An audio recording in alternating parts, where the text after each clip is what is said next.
petang, Mas Mas Adi, Fer. kalau dukungan untuk pemerintah, oke lah, sering disampaikan oleh PDIP. Tapi kalau ditanya bergabung ke pemerintah, pasca Hasto mendapatkan hadiah amnesti dari Presiden Prabowo, kemungkinannya seperti apa? Kalau untuk saat ini, saya termasuk yang tidak yakin bahwa PDIP itu akan bergabung dengan pemerintah, berkoalisi dengan Prabowo, dengan cara misalnya ada kader-kader PDIP yang kemudian menjadi menteri. Saya tidak yakin dalam konteks itu. Yang ada saat ini adalah PDIP tetap menjaga jarak, berada di luar kekuasaan, tapi tidak menyebut dirinya sebagai oposisi, tapi menjadi mitra strategis dengan cara menjadi partai politik penyeimbang. Nah, ini yang menarik menurut saya ketika bicara tentang PDIP sebagai penyeimbang, satu sisi akan mendukung secara penuh kebijakan-kebijakan politik strategis dari Prabowo, tapi PDIP juga berkomitmen dan berjanji. Kalau ada kebijakan yang dinilai bertentangan dengan ideologi Pancasila, menimbulkan ketidakadilan sosial, termasuk juga misalnya ada perilaku hukum yang tidak berkeadilan, Mhm. PDIP berjanji akan memberikan kritik secara terbuka. Bagi saya adalah salah satu sikap yang cukup moderat yang dipilih oleh PDIP hari ini jika dibandingkan dengan ketika di eranya Pak SBY. Kita tahu ketika SBY jadi Mhm. presiden dua periode, 2004, 2009, 2009, 2014, PDIP langsung menyatakan diri sebagai partai oposisi. Hampir setiap saat dan hampir setiap kebijakan-kebijakan politik SBY bagi PDIP itu dikritisi dan kemudian menimbulkan konfrontasi yang tidak berkesudahan.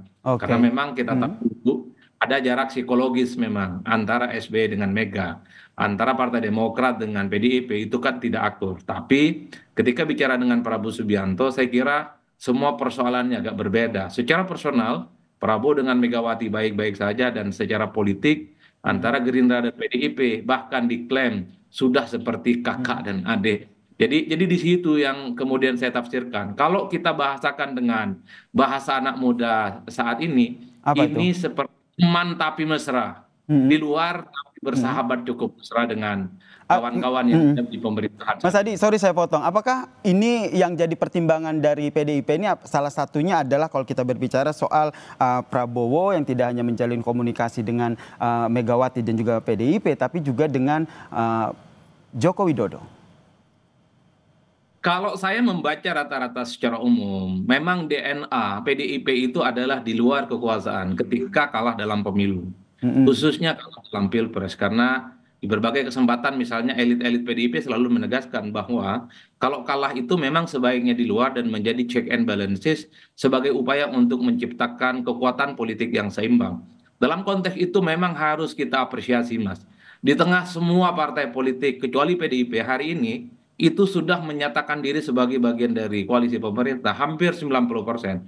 Tentu yang dikhawatirkan oleh publik ini akan muncul apa yang disebut dengan bahaya dari sebuah stabilitas.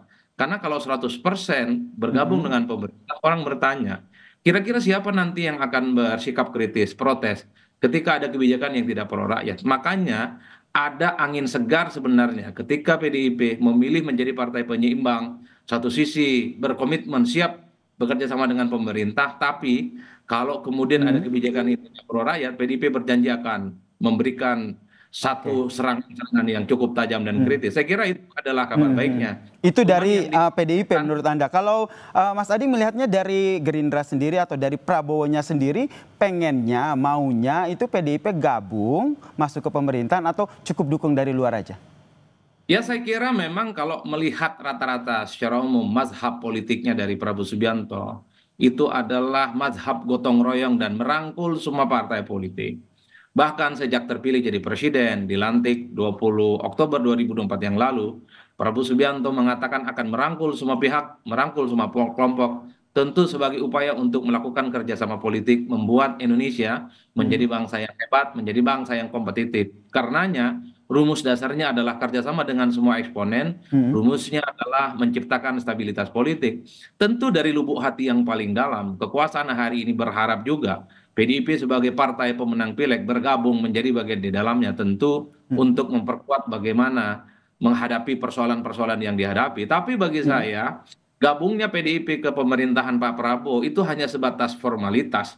Karena secara Mhm. substansi kalau kita mau jujur, PDIP Oke. itu dalam banyak hal sudah tegak lurus dan mendukung penuh program-program strategis Pak Prabowo. Kenaikan PPN 12% didukung, Mhm. revisi Undang-Undang TNI didukung, soal program makan bergizi gratis didukung, soal sekolah rakyat didukung, dan Semuanya seterusnya didukung begitu ya Mas Adi ya? didukung secara total. Mhm. Nah, yang dikhawatirkan oleh publik adalah ketika PDIP bicara tentang menjadi partai penyimbang, justru sikapnya agak sedikit melunak, lebih banyak pro-nya kepada pemerintah dan Mhm. kritisnya proporsinya lebih sedikit. Kenapa Itulah yang demikian Mas Adi? dikhawatirkan. Karena kalau kita lihat ini kan hadiah dari Prabowo ini kan nggak main-main begitu, amnesti loh ini untuk sekjennya, sekjen PDIP saat itu yaitu Hasto Kristianto. Tentu ada deal-dealan ataupun lobby-lobby yang lain yang dilakukan oleh Prabowo dan juga Megawati Soekarno Putri begitu. Ya, saya kira sifatnya sangat prediktif lah kalau ada Mhm. asumsi-asumsi macam itu.